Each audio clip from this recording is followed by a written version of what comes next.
forgot to have the lights on this morning. It's all dull. How dare that be that way? I've been used to the sunshine shining right in and looking at me, and it's not. Anyway, I'll be your sunshine for today, shall I? This one is out of Thinking into Results today. So, this is a program that I do with Bob Proctor. The program, let me tell you, that will change my life. I was just double checking that that wasn't the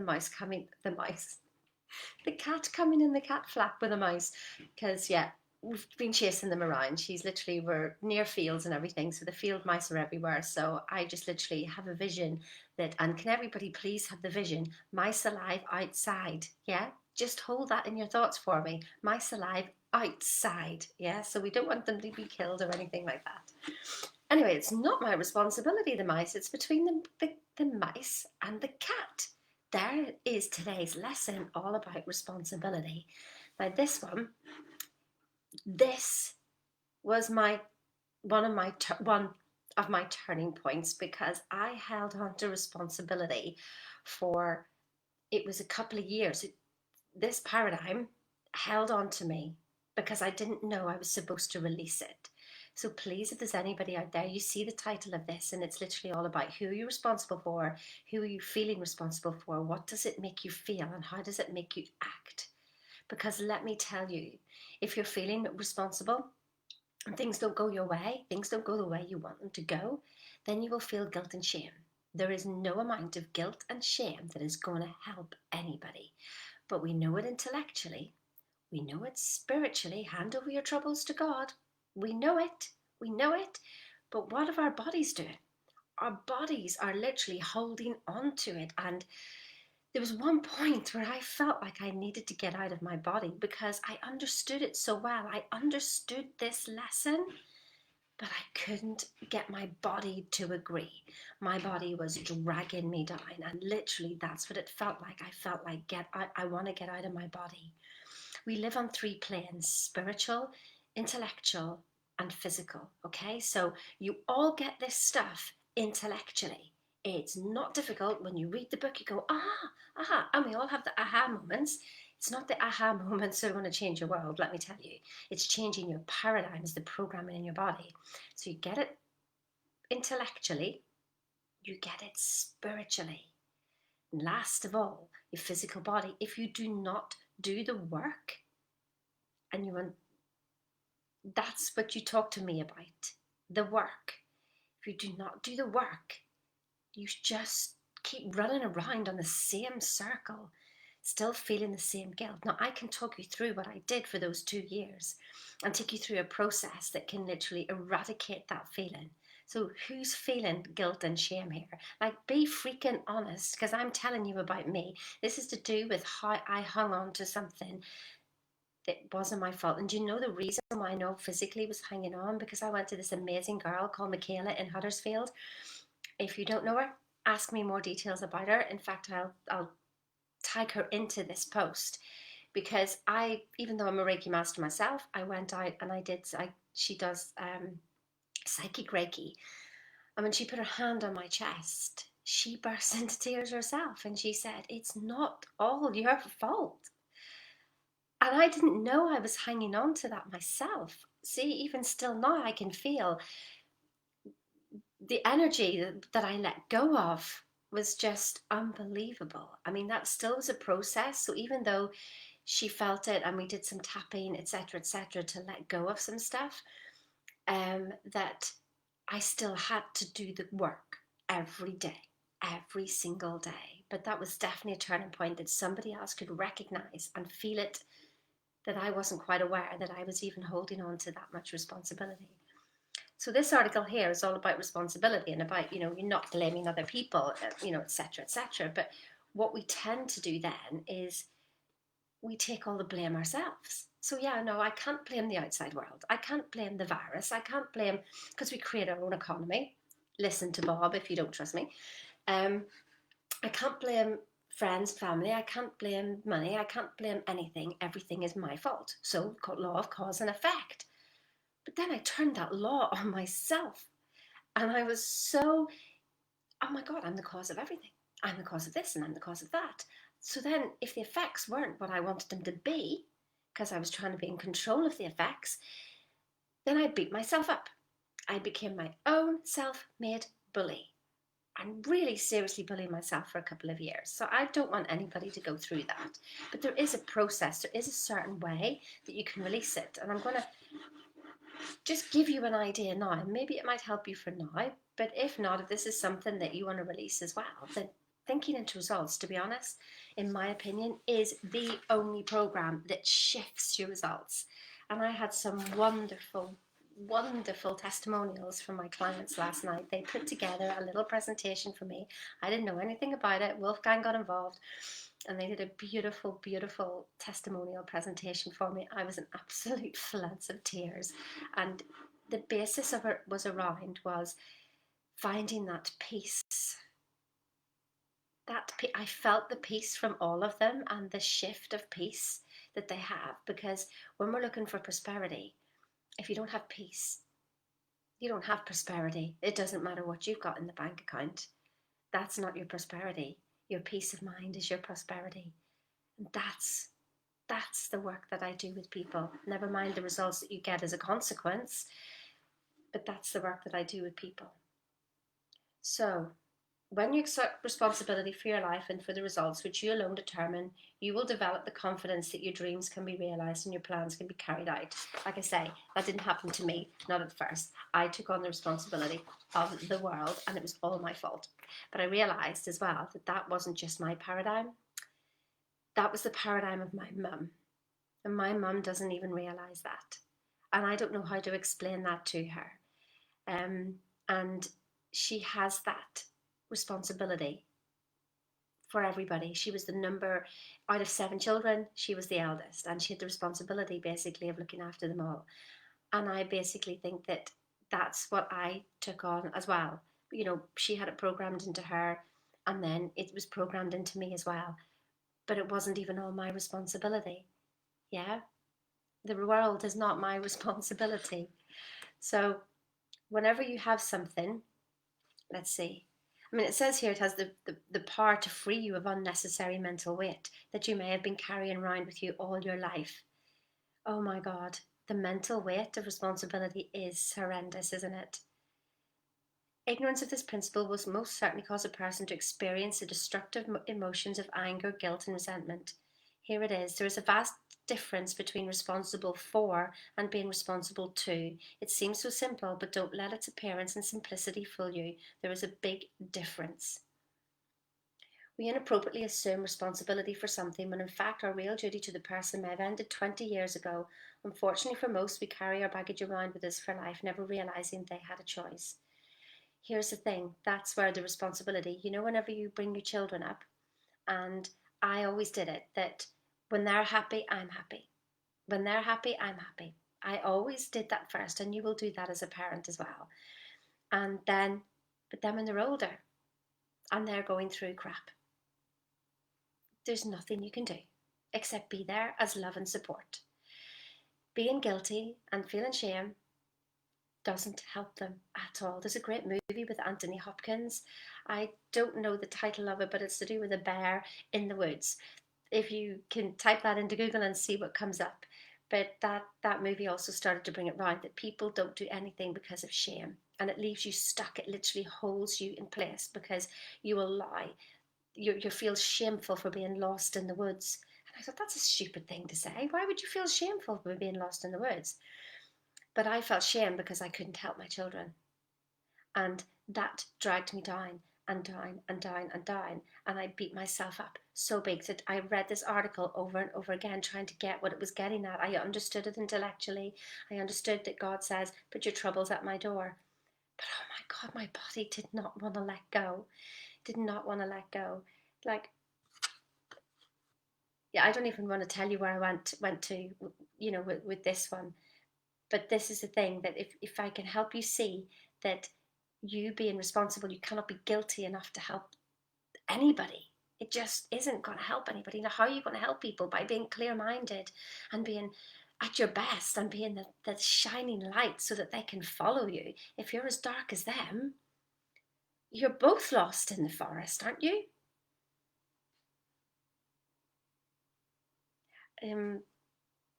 Here's the thing about, so when we feel responsible for other people, it means that we think that they're not capable and we deny them something. Listen to this. Nothing comes positive comes from the misuse of responsibility.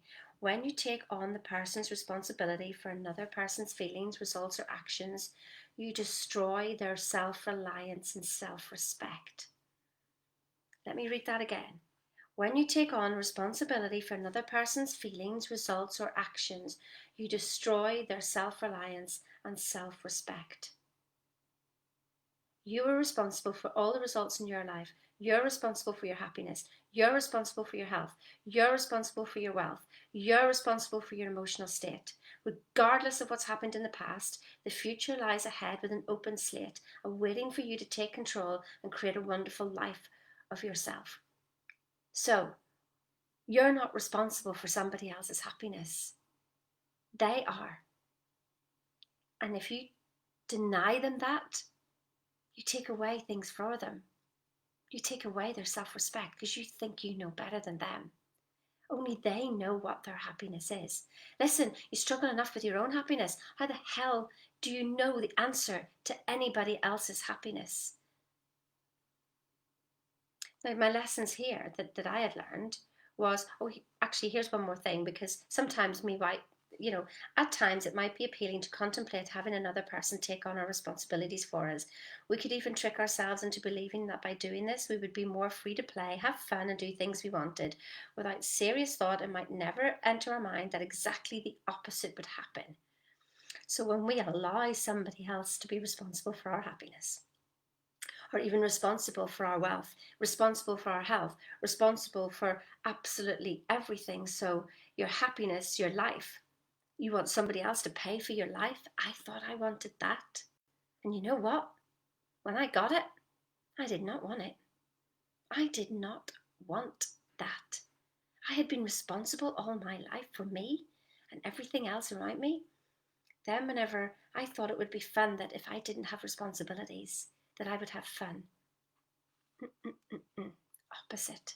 Guilt, shame, everything came up. What I realized was these circumstances needed to happen for these paradigms to rise. Because when I started to do this work with Bob Proctor, these paradigms started to rise big style, absolutely big style. And they came up and slapped me in the face. Now, here's the thing, guys. If you don't feel it, you can't heal it. You've got to feel it to heal it. And so if you're not feeling an emotion over a certain thing, or there's a circumstance that comes up and drags this out of you, it's not going to get healed. I promise you. When you permit others to take on your responsibilities, you become dependent on them. They become the giver and you the receiver. Your well-being is dependent upon their generosity. Wow. So here's the thing, that the two lessons really, that the three lessons that actually I've got. Number one, and this was for me, it's not my fault. Or should I say it to you? It's not your fault. Everything in the world, or anybody's, how they're living, is not your fault. Everybody, like in a relationship, here's a big thing. Two people in a relationship, it's not 50-50. You're 100% responsible and they're 100% responsible. We all come with a bit of baggage. We all come with our paradigms. I'm responsible for dealing with my paradigms. The other person is responsible for their paradigms. It's got nothing to do with me. All I do is be there for love, support, and understanding. Yeah? So if you're dealing with somebody so say your children, but they're in their 20s, it's not my fault that they live the life that they live. I did my best. You have to look back in your life and go, I did my best the whole way through. And trust me, you did your best. I know you did your best. I absolutely 100% know you did your best. Yeah? Answer me down here and just say, I did my best. Write that out. I did my best. I'm always doing my best. It's not your fault. When you can get over that, okay, so you can get it here, then you'll get it spiritually. It's the physical work in your body that you have to do. You have to say this to yourself all day, every day. So the next lesson is that, and this is I've said this before, actually, no amount of guilt will ever help anybody because you feel guilty, you drop down. So everything's about frequencies, yeah? So if you want to get hold of me, you need my frequency on my phone. You need the exact frequency. So everything you want is on a frequency. And so your problems are down here, but the solution is up here, okay? If you stay down here in guilt and shame, you just get more guilt and shame. That's what vibrates towards you and holds you stuck. So, like, let's imagine a building. Let's imagine the Shard. So the Shard is the tallest building in the UK, Europe, okay? So you're on the ground floor, and that's where the problem is. But you know, you yourself, you can rise to the top floor, and you're up here. And what can you see from up here? Like if I was to ask you, where's such and such, and I rose to you, you'd be able to go, well, you just go there, there, and there, and I could see it. And I could even see the way out. I could see the way to wherever it is I wanted to go. And I could breathe up there. It feels so good. But say the other person's down here. Now, look at this. If you drop to them, what are you seeing? The same as them, same problems. You can't direct anybody from here. We go, well, turn right there, turn left there, turn left. But I can't see round corners. I can't see that. Nobody can see what you see. So you stay up here and allow the other person to rise. Even if they got to the 10th floor, they'll see more than what they did on the ground floor. Don't drop for them. Your way you help them is to stay up here. Now that came my next problem. So when I knew that that was the answer, that I needed to be up here, well, then I felt guilty for having fun, guilty for being happy. Oh my God, then we hit another massive paradigm. And I realized that from whenever I was younger, is that, you know, bless my heart, bless my lovely mother. She had no idea, but she was just like, you're having too much fun. It's now time to be serious. It's just like, who says that ever? But that just seemed normal to me. You're having too much fun, time to get serious. No, it doesn't say that in the Bible at any stage. You're having too much fun. No, we're here for fun, love, joy, and abundance, okay? So here was the next way that I got myself out of that was, so I'm with Wolfgang now. Let me just give you an example. I'm with Wolfgang. And I've already had two marriages that I've learned a lot from. So I'm like not going third time lucky. I'm going not happening again. I don't need a piece of paper to explain my love for Wolfgang. So I've always said to him, I love you too much to marry you. That's just it. I love you too much to marry you. I don't need a piece of paper. Yeah, I said to, you know, we were having a discussion the other day and I says, what would be different now if we were married? And we just looked at each other and went, absolutely nothing. Absolutely nothing. You know what not being married is the freedom to go wherever you want to go. But here's the thing, people do that in marriage anyway. They're free to go. They seem to do it anyway. Yeah. So when you give freedom, then when people stay, it's because they love each other, not because they have to stay. But here's the thing then about our feeling of love and responsibility, okay? So I'm up here and I'm feeling guilty for even trying to be happy. So that's not happiness and pure joy, is it? In any shape or form. That's coming from lack. Remember, all this, all these feelings of, you know, are basically lack. Yeah.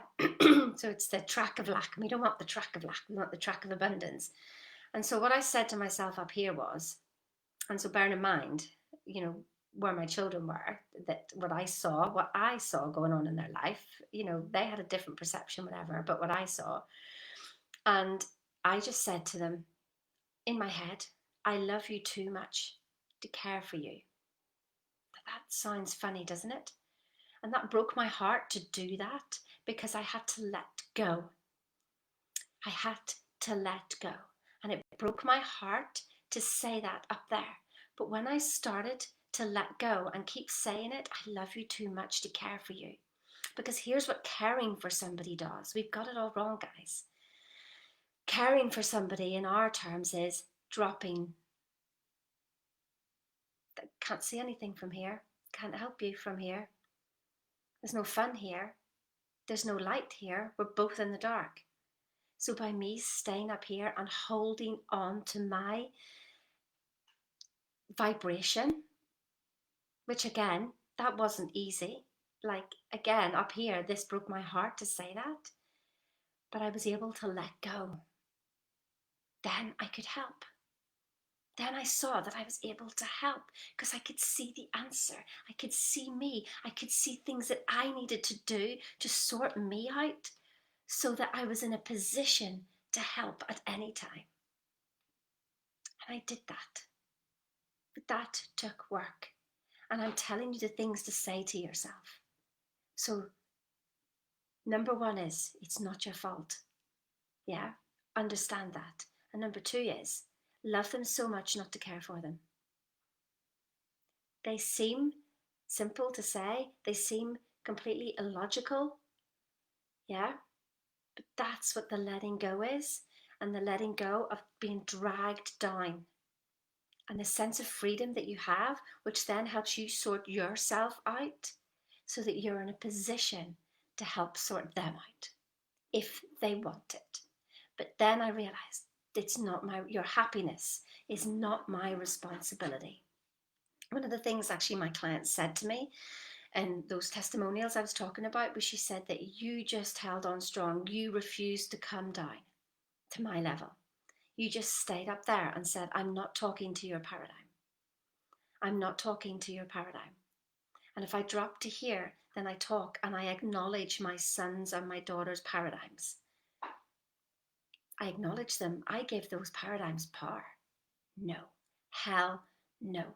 I created a new paradigm up here that kept me up here so I could see the vision and I could hold the light for not just my kids, for my clients, and for anybody that comes around and has a talk with me. I'm holding the light for you up here. So there you go. Big lesson this morning, but it stimulated that conversation I had with somebody yesterday.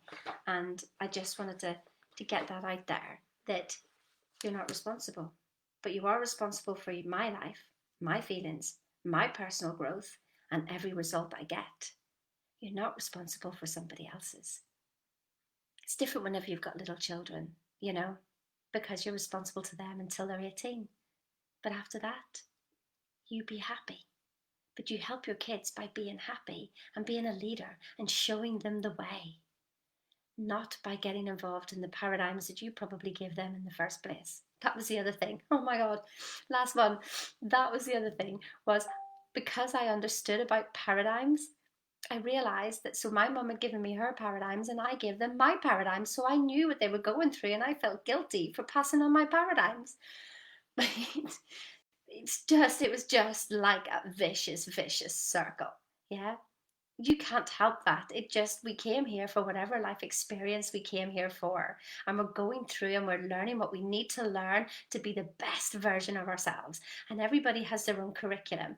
And it's not up to you to tell your 20-year-old child what curriculum she should be studying. They're her curriculums. Yeah. All I know is I did my best. I'm going through my own curriculums in life. You're going through yours. Who am I to say what curriculums my children have to study? If I stop them from studying a certain curriculum because I don't want them to go through pain or challenge, or I want to rescue them, then what do you think happens at the end? They don't be the person they're here to be. They have to figure their own way out. But you can be here with full love and full support and go, it's okay. It's okay. You'll figure this out. This is for you to figure out. I'm figuring out my life and I don't even know what's going on. How the hell can I figure out yours? You came here for your purpose. Don't figure it out. And you can say that with confidence and full love and joy and everything behind it. So listen, have an awesome day. Let go of that responsibility. And, if you really, really, really want to change things, this is the program, Thinking into Results. This is what completely changed my life. And I can take you through it a lot quicker than the journey that I had to do. Yeah. So anyway, listen, I'm going to put my calendar link up there. If you want to chat and here's two things though. You need to be serious about changing your life. Don't just say, I'd love to change my life and I'd love to talk to Sheena and feel really good. I'm not helping you by doing that. No. You only book a call if you're serious about changing something in your life and you're willing to invest time and money to do it. Because here's the thing, if you don't pay attention. Yeah? I will make you pay attention. I so will make you pay attention. Just ask my clients, yeah? I make you pay attention. I challenge you. I keep you on the straight and narrow. But you've got to be the one. I can bring you to the water, but you're the one who has to drink. Yeah? I can't do that for you. That's my responsibility done. I bring you and I lead you to the water every single day. But you have to drink. So only to get on a call with me if you're truly serious about doing something and changing and shifting your life. Because trust me, time does not change anything. Look back at the last 5 years, what's changed? If you want the next 5 years to be the same, then don't do anything. That's okay. I'll still be here. But when you're ready, I'm here. See ya.